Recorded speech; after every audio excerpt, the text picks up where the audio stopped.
안녕하세요. 이해 지니어스 선생님입니다. 오늘은요, 슬기로운 휴업생활 네 번째입니다. 여러분에게 오늘도 책 추천을 하려고 나왔는데요. 지난번에 선생님이 추천해서 책들 진짜 좋았죠? 그런데 너무 주인공이 여자들인 것 같아, 여자들이 많은 것 같아요 라고 생각하는 친구가 있어서 또 선생님은 이번에는 그래, 책에는 여자가 주인공일 수도 있고 좀 더 비중이 클 수도 있고 보통은 남녀가 또 많은 등장인물들이 등장하지만 또 남자가 더 많이 또 비중을 차지하는 좋은 책들도 많이 있죠. 그래서 남자가 주인공인가 여자가 주인공인가가 중요한 것이 아니라 그 책의 주제가 무엇인지, 그 책이 우리에게 주는 메시지가 무엇인지, 어떤 교훈과 감동을 얻을 수 있는지가 중요한 것 같습니다. 자, 오늘 추천할 책도 굉장히 좋은 책이 많아요. 열심히 갖고 나왔으니까 한번 보시고 여러분 시립도서관에서 예약하는 방법 배웠죠? 예약하시고 또 집에 있는 거 보시고 또 나중에 학교에 와서 같이 봤으면 좋겠습니다. 첫 번째 책은요, 톰 소여의 모험이에요. 이 톰 소여의 모험은 선생님이 어린 시절 많이 좋아했던 책 중에 하나인데요. 톰이라는 친구는 굉장히 장난꾸러기 개구장이 어떻게 보면 말썽쟁이 친구예요. 또 같이 말썽을 많이 피우는 친구 한 명과 허그라는 친구와 함께 막 놀러 다니고 공동묘지를 지나가고 밤에 막 이러다가 위험합니다. 그러다가 우연히 살인사건을 막 목격하게 됩니다. 너무 무섭죠?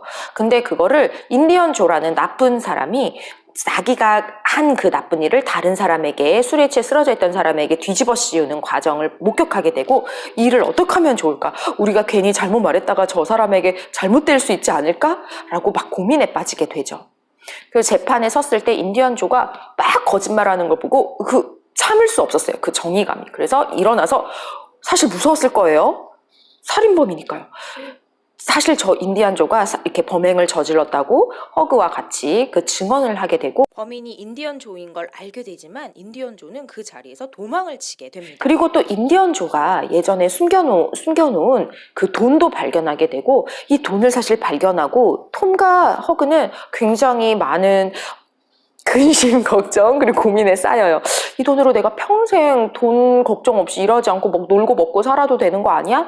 잠시 그런 유혹에 흔들리지만 톰은요, 큰 결심을 하고 허그와 함께 그 돈을 보안관, 경찰에게 갖다 주고, 이 인디언 조가 은행 강도짓에서 했던 그 돈인 것도 밝혀지고 아주 큰 두 가지 사건을 톰과 허그가 해결하게 되죠. 개구장이의 말썽꾸러기였던 이 친구들을 더 이상 그 마을 사람들은 개구장이 말썽꾸러기라고 생각하지도 않고 말하지도 않게 되었다는 이야기예요. 여러분 속에 이런 정의감이 있을 거예요. 때론 내가 개구쟁이, 말썽쟁이라고 오해받을 수도 있어요. 하지만 어떤 일이 벌어졌을 때 나의 개인적인 이익이 아니고 무서워서 뒤로 숨는 것이 아니라 정의를 위해서 당당하게 나설 수 있고 잘못된 것을 바로 잡을 수 있는 멋진 친구들이 되기를 바랍니다. 톰 소여의 모험이었습니다. 두 번째 책은 80일간의 세계 일주예요. 지은이는 쥘 베르니인데요. 이분은 굉장히 공상과학 그런 소설의 대가셨어요. 사실 이 시대 때 어떤 변화가 있었냐면 막 철도 산업이 막 발달하게 돼서 사람들이 자기 동네, 태어난 나라에서만 사는 것이 아니라 조금 먼 다른 나라까지 이제 갈 수 있는 그런 길이 열렸고요. 또 여러 가지 기계가 발달하고 산업이 발달하게 되면서 생각이 많이 깨어있게 되는 시기였어요. 인도에서도 그 대륙을 횡단하는 철도가 막 지어지는 그 시기여서 아주 이런 세계를 향한, 또 근대화를 향한 또 넓은 시각들을 가지게 되는 그런 시점이었습니다. 이때 이 주인공은 친구들과 우연히 내기를 하게 되죠. 80일 만에 세계 일주를 할 수 있을까? 라는 호기롭게 장담을 하고, 자기를 아주 잘 믿는 충실하고 아주 명랑한 좋은 성격의 하인과 함께 80일간의 세계 일주를 떠나게 됩니다. 생각해보세요. 이때 비행기를 타고 슝슝 다닐 수 있는 그 때가 아니었거든요. 하지만 이 멋있는 주인공과 또 이 하인은 우여곡절을 겪으면서, 또 인도에서는 또 되게 남편도 살해를 당하고 본인도 굉장히 위험한 상황에 처한 그 여인도 구하게 되고, 함께 또 80일간의 세계 일주를 하게 되면서 또 하는 중에 은행 강도의 오해를 받게 되며 경찰관에게 쫓기게 되는 또 그런 엄청난 사고도 있었지만 우여곡절 끝에 딱 내기를 한 그 장소로 돌아왔는데 15분인가 지나버린 거예요. 아, 졌다라고 생각하는 순간 우리가 지구를 이렇게 돌다 보면 나만 도는 게 아니라 지구도 같이 돌죠. 그러면서 이 시간이 내가 돌아온 시간들과 봤을 때 하루를 내가 더 먼저 왔기 때문에 아직 시간이 더 남아 있었고 80일 안에 이 세계 일주를 완주하게 된 것을 인정을 받게 되는 멋있는 이야기예요. 하긴 그렇다고 해서 뭐 엄청난 상금이 걸려있던 것도 아니었지만 또 자신의 평생의 동반자도 만나게 되는 이 80일간의 세계 일주, 이건 그 시대적인 상황이 중요합니다. 이제 철도가 산업과 여러 가지 기계들 산업들이 발달하면서 세계로 멀리 근대화가 되어가고 있는 그 시절이기 때문에 굉장히 그런 새로운 시각, 신선한 시각이 좋은 책입니다. 여러분 꼭 읽어보시길 권합니다. 세 번째 책은요, 닉 부이치치의 점프입니다. 여러분, 닉 부이치치 이야기는 아마 TV를 통해서 또 혹은 여러 가지 책을 통해서 본 적이 있을 거예요. 닉 부이치치는 태어날 때부터 중증, 엄청난 장애를 갖고 태어났죠. 팔, 다리가 없는 몸통을 가지고 태어난 아이였습니다. 하지만 닉 부이치치는 이런 자신의 신체적인 장애를 갖고 있음에도 불구하고 늘 도전을 하고 자신의 한계, 신체적인 한계, 장애라는 그런 어떤 어려움과 아픔을 점프! 딱 뛰어넘은 사람이에요. 고등학교 때는요, 팔, 다리가 없는 닉 부이치치는 학생회장을 했고요. 또 호주에 있는 대학교에 가서 경영학을 또 회계를 배우는 멋진 사람이었어요. 도전을 하고 끊임없이 노력하고 공부를 하는 사람이었습니다. 운동도 하고요, 막 서핑도 하고요, 그리고 컴퓨터도 하고요, 여러 가지 그림도 그리고 재주가 정말 많아요. 취미도 정말 많이 가지고 있고요.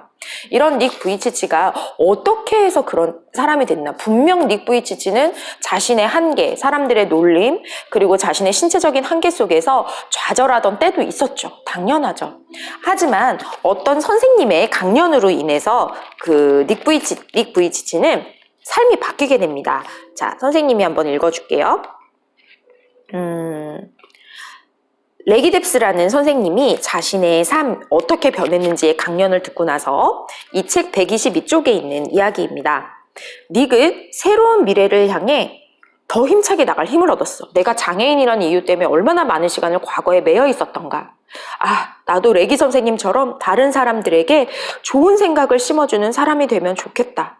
사람들을 변화시킨다는 건 정말 멋진 일이야. 그래, 나도 할 수 있어. 난 사람들 앞에서 말하는 것을 좋아하니까. 그리고 내가 말하면 많은 사람들이 주목하고 잘 들으니까. 내가 사람들에게 희망의 메시지를 전한다면 꿈을 잃었던 많은 사람들이 희망을 갖게 될 거야. 닉은 레기 뎁스 강연을 듣고 전문 강연자가 되는 꿈을 그렸어. 닉은 전문 강연자가 된 자신의 모습을 그려보았어. 유럽, 남미, 북미, 아시아, 아프리카, 세계 곳곳을 누비며 사람들에게 희망을 전하는 모습을 상상하자 온 세상을 다 가진 듯 가슴이 벅차올랐단다.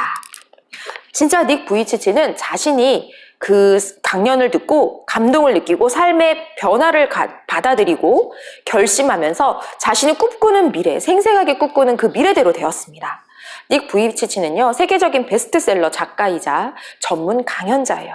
전 세계를 돌아다니며 자신 같은 사람들이 이런 꿈을 가지고 그 한계를 극복하고 점프한 이야기들을 하면서 좌절하고 힘겨워 있고 아무것도 하지 못하는 절망의 상태에 있는 사람들에게 꿈과 희망을 전하는 멋진 사람이 되었습니다. 지금 현재 결혼해서 계속 이 활동들을 이어가고 있습니다. 여러분도 닉 부이치치처럼 여러분의 한계에 좌절하지 말고 그 한계를 딛고 점프해서 꿈과 희망을 다른 사람에게까지 전하는 멋진 사람들이 되길 바랍니다. 닉 부이치치의 점프였습니다. 네 번째 책입니다. 이 책은 프린들 주세요 라는 책이에요. 3학년 교과서에도 예전에 실렸던 책인데요.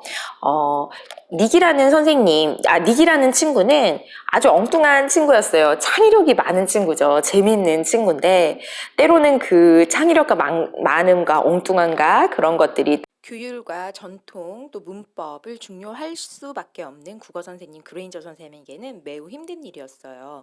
그래서 펜이라는 글자가 엄연히 있음에도 불구하고 프린들 주세요. 나 프린들로 쓸래. 프린들 하나 주세요 라고 말하는 닉과 선생님은 대치될 수밖에 없었죠.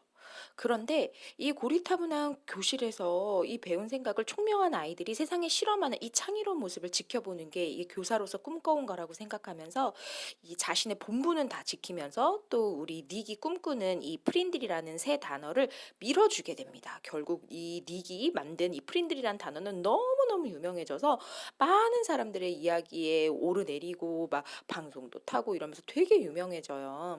나중에는 너의 이 단어가 사전에 나오면 좋겠다고 할 정도로 선생님이 닉을 이 프린들이라는 이 단어 새로운 신조어를 통해서 이렇게 밀어주고 응원해주는 멋진 책입니다. 4학년 추천 도서입니다. 이 책들 꼭 빌려서 읽어보세요.